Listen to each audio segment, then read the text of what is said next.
female politicians tend to get judged more harshly than male politicians most of the time. Jyoti Gondek is now the least popular mayor in Calgary's history.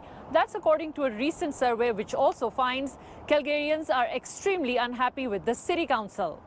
A Think HQ poll from early December asked over 1,100 Calgarians how they are feeling as this government approaches the midway point of its term, and the results are not surprising to some. In older age groups and amongst males, there tends to be a more conservative lean, a more right-wing lean, and Jyoti Gondek is more centrist.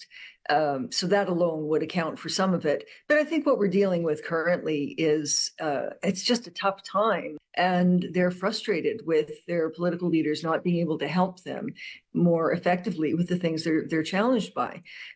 So I think the big one, of course, is affordability and inflation. And when it comes to the city council, the negative trend continues with 41% saying they disapprove of their local councillor, a notable decline of 6 points in councillor ratings over the past 6 months.